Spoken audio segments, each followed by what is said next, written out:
What's going on, guys? It's Fight Season MMA, and today I want to make a video top 5 bold takes going into the 2025 calendar year UFC. Got main events: Arman Tsarukyan, Islam Makhachev, Dricus, Plessis, Sean Strickland, and so on and so forth. We're gonna have some incredible fights. John Jones versus Tom Aspinall is probably going to happen. A bunch of different guys are going to go in there to go and bang down. But I kind of wanted to talk about my top 5 biggest takes. There's a lot of people who are overlooking some guys. There's a lot of people who are overrating some guys. And I kind of just want to put some stuff out there in the world. Not saying it's 100% going to happen, but please remember, these are bold takes. They are probably supposed to not happen. Now, I'm not going to say some of these I do believe do have a chance at happening, whether you guys do or not. And there's some takes that I'm throwing out there that genuinely, I don't know if they have any validity to them or going on, but I do think that there is some sort of narrative in the background, and I will kind of explain what I believe in that reason each time I go. First off, you guys can go follow the TikTok. I just made it. Fight Season MMA on TikTok. That would be amazing. Let's help grow that over there. And also, while you're here, please leave a like, comment, and subscribe. That is the best way to help the channel grow. And while you're down there, please turn on the post notifications, just so you guys are always notified about future UFC content releasing every single day. But without further ado, let's jump right into the video. Top 5 bold takes heading into 2025 within the UFC. Starting with my first bold take going into 2025, Alex Poatan Pereira establishes himself as the second greatest light heavyweight of all time. Alex Pereira has got competition in front of him, but nothing like any other division. Really, Pereira, as we all know, is one of the greatest kickboxers on planet Earth, and the biggest thing to his game is a grappling opponent. Now, there really isn't a grappling opponent inside the top, 10 of the UFC light heavyweight division. I look at guys, Magomed Ankalaev, as much as people want to say he's a grappler, he's not. Yuri Prochazka has taken Pereira down, lost twice, but isn't a grappler. Jamal Hill, definitely not a grappler. Jan Blachowicz isn't known primarily as a grappler, but probably is the best grappler in the top 10. Rakic is a striker. Carlos Ulberg is a striker. Khalil Roundtree Jr. is a striker. Nikita Krylov, I guess, is somewhat of a grappler too. He has a grappling game, but not like this overwhelming guy. Volkan Oezdemir, kind of a grappler, or kind of just this overround guy. He can grapple, can do some stuff, and Johnny Walker, don't let me get into him.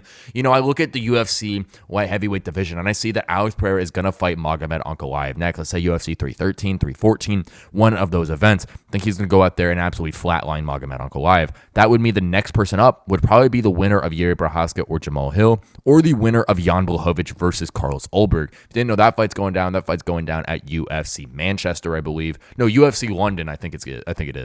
But co-main event, probably Jan Blachowicz versus Carlos Ulberg. The winner of that will probably get a title shot unless Jamal Hill goes out there and KOs Prochazka in some crazy way. I look at these and I really just see Alex Pereira establishing his dominance over the UFC light heavyweight division and just reminding every single person of why he's the greatest UFC light heavyweight now. And I think that, if I went down to the middleweight division, I think there's a lot more guys at middleweight who could beat Pereira than at light heavyweight. Guys like Khamzat Chimaev, guys like Robert Whittaker, guys possibly like Marvin Vettori, Brendan Allen, Nasruddin Imavov, guys like that, because they have some sort of grappling game. Oh, and Dricus Plessis as well. But, going to light heavyweight, I really look at Alex Pereira. Say he's gonna get a clear path. He's gonna have to strike with these guys. He's gonna knock them all out. And genuinely, Alex Pereira is gonna go out there and put on an absolute clinic to establish himself as the second greatest light heavyweight of all time, right behind John Jones. And even if you want to consider him the greatest, I wouldn't be opposed to that because of John Jones's PED uses. But I'm gonna say second greatest of all time, right behind John Bones Jones. Now, number 4 boldest take is this guy is going to be the UFC welterweight champion. I'm going to actually go with Joaquin Buckley. This man has fought 4 times this year in 2024, and no one is looking at Joaquin Buckley. I'm going to be honest, I think Joaquin Buckley that fought this weekend against Colby Covington would beat Shavkat Rakhmonov that fought Ian Gary. Also feel like that Buckley would go in there and beat Ian Gary, even if they did fight. Now, Buckley has some very big questions when it comes to the guys that are older. I don't know if he can beat Kamaru Usman. I think Usman is still one of the greatest welterweights on the planet. I do think he beats Leon Edwards. I don't know if he can beat Jack Della Maddalena. I don't know if he can beat Sean Brady, but I do think that there is some favorable matchups inside the UFC, and I don't know if he could beat Bilal Muhammad. That is 100% the toughest matchup for Joaquin Buckley in that welterweight division.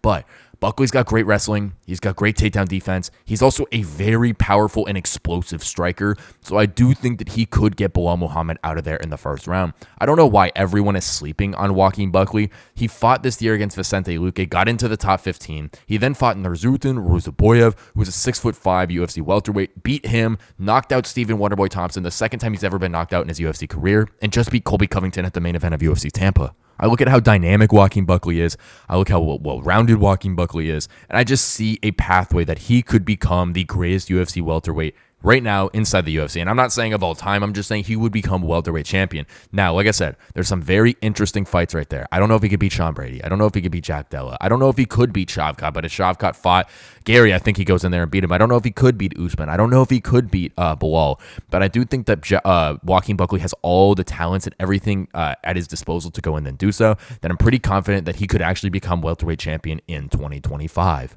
Number 3, boldest takes going into 2025, Sean O'Malley won't be able to beat a top-ranked bantamweight contender. I look at the top-ranked bantamweight contenders, and I don't think Sean O'Malley is going to beat any single one of them. He was the former champion, beat Aljamain Sterling, a great win in my book, beat Chito Vera. He's also lost 2 fights in 2024, one to O'Malley and one to Figueiredo. Not bad losses at all, but I go down the UFC bantamweight list, and I will tell you every single person who I believe Sean O'Malley will lose to. Obviously, I think he'll lose to Merab if he gets that fight again. I think he'll lose to Umar Nurmagomedov. I think he'll lose to Peter Yan in a rematch. I think he'll lose to Corey Sandhagen. And I think he'll lose to Davidson Figueiredo. And maybe this might be a little ambitious to say, but I think Sean O'Malley would lose to Song Yadong.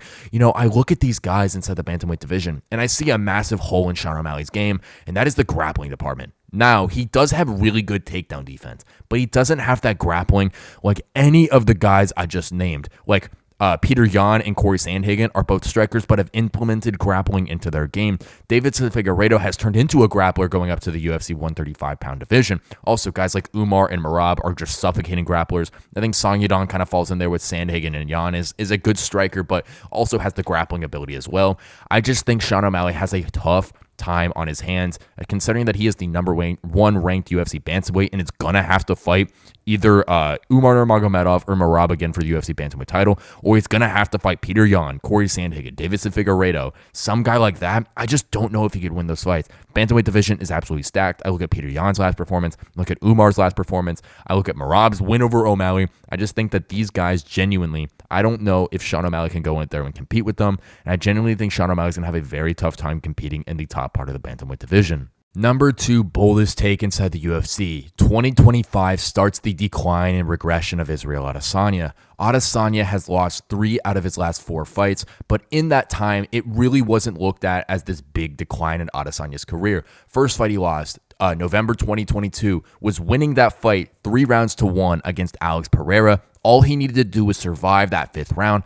Ultimately got KO'd by Pereira in that fight. No shame in that. Pereira is one of the hardest hitting fighters of all time, no matter the weight class. Now, he actually went in there, beat Alex Pereira, UFC 287, Miami, Florida, got one of the most incredible knockouts in UFC history, but he turned around UFC 293, fought the only guy who wanted to go to Sydney, Australia, that being Sean Strickland, and absolutely got dog walked by him, got knocked down, got dominated over 5 rounds, and I think the final scorecards were 4 rounds to 1 in favor of Strickland. Now, Adesanya returned a little under a year later to fight back in Australia against Dricus du Plessis for the title. He did look very good in that fight, but ultimately got submitted in round 4.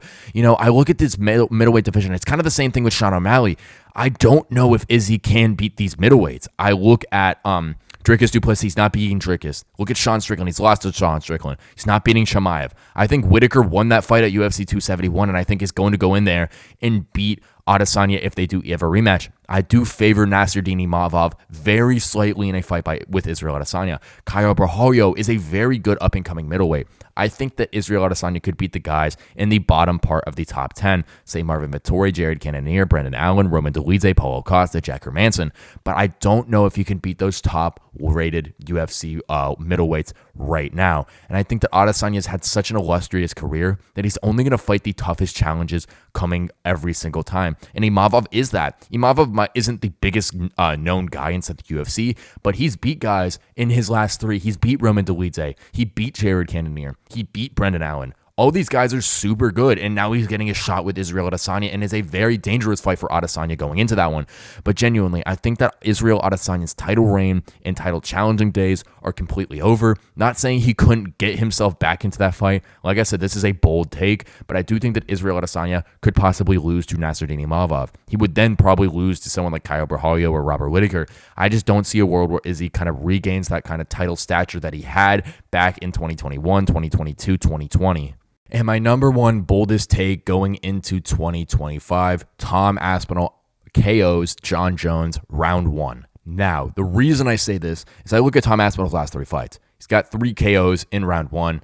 All have been under a minute and 13 seconds, which is crazy. That's an insane stat. Shortest average fight time in UFC history, 2 minutes and 2 seconds. Now, I look at Jon Jones, one of the most resilient fighters. He got a great chin on him, great wrestler, got all this. But like I said, this is a bold take for a reason. I think if I look at Tom Aspinall's last opponents, and I want to make this very, very clear, Tom Aspinall's last 3 opponents, Marcin Tybura, Curtis Blades, and Sergey Pavlovich, are not Jon Jones. Jon Jones is a different beast. No matter what age he is, no matter what, he might be not the biggest UFC light heavyweight or UFC heavyweight at this point, but Jon Jones is still an incredible fighter. But I think Tom Aspinall's power, Tom Aspinall's speed, and Tom Aspinall's size is going to be a little bit too much for Jon Jones to be able to do. And I genuinely think that Tom Aspinall is going to clip Jones very early in the fight. Not saying it's going to be as fast as like his fight with Curtis Blades or Sergey Pavlovich, but I do think he's going to go in there and absolutely rock Jones and get him out of there pretty quickly. Tom Aspinall's the best finisher inside the UFC. That fight with Curtis Blades, he just suffocated him on the ground right after that jab knockdown and ultimately got him out there in 60 seconds flat.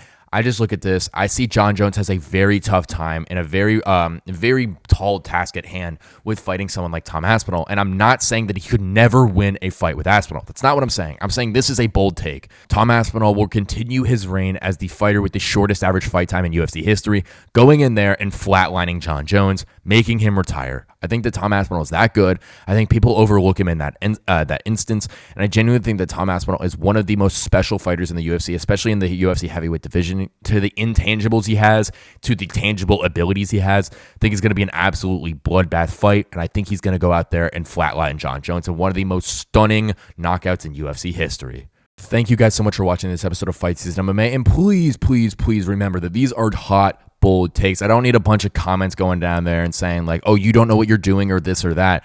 These aren't supposed to fully happen. I'm going to say that right now. These are bold takes that I think could possibly pan out. And I think I look at especially some of the takes, like the Israel Adesanya, Sean O'Malley, and the Tom Aspinall takes. Those are incredibly bold takes to say that Adesanya, one of the greatest UFC middleweights, is going to start regressing all of a sudden. Sean O'Malley, who was the former champion, is just never going to win in the top 5 of the bantamweight division. And Tom Aspinall is going to KO one of the fighters who has never been knocked down in his UFC career. Jon Jones is tied with Kevin Holland with the most consecutive fights, I think at 23, not being knocked down in the UFC. But genuinely, I look at these takes, I think that they could possibly all happen. I'm not saying that they all are, because that's never how this works. I think possibly 1 or 2 of these possible takes could go down. I don't think all 5, all 4, all 3 of them go down. But genuinely, these are just some fun takes I have. I've been thinking about this recently, and I kind of wanted to throw these into the world prior to 2025 starting. Thank you guys so much for watching this episode of Fight Season MMA. Please leave a like, comment, and subscribe. And while you're down in the comment section or in the description, please follow the link to go over and follow my TikTok page. That'd be absolutely amazing. I kind of want to grow that over there pretty fast as well. And 2, please leave a comment. Let me know what you think about all these bold takes going into 2025.